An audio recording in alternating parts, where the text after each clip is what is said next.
So, ito na po ang magandang balita. To return na po yung 60 billions na excess fund ng PhilHealth na kinuha po ng Department of Finance, ibabalik na po uli sa PhilHealth. Kinonfirm na po yan ni PBBM.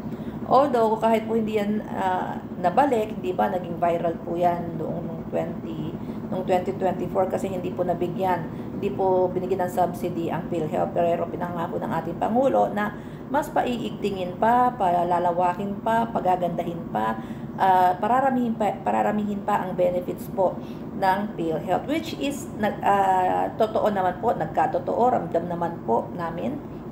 Ewan ko lang sa ibang mga anti-PBBM kung ramdam nila. Ako nga na hindi ako nga na OFW, ramdam ko.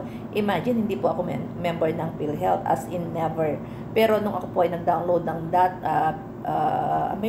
gov.ph, dinownload ko siya, lumabas po automatic, meron akong PhilHealth card.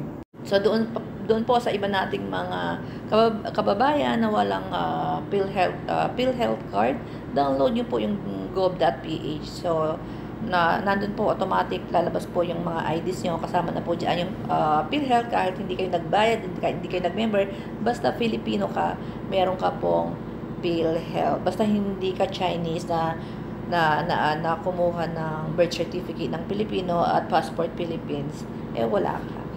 So, ayan po. So kahit salamat at ibabalik, kahit naman hindi ibalik din naman, talagang napaganda naman po ang serbisyo ng PhilHealth. Marami pong nadagdag na benepisyo, pinababa po ang premium, at itinaas naman po yung mga benefits at inilawakan pa. So doon po sa mga, for sure, marami na naman magko-comment na hindi makaka-appreciate. Problema nyo na po yan. Problema nyo kung forever bitter kayo.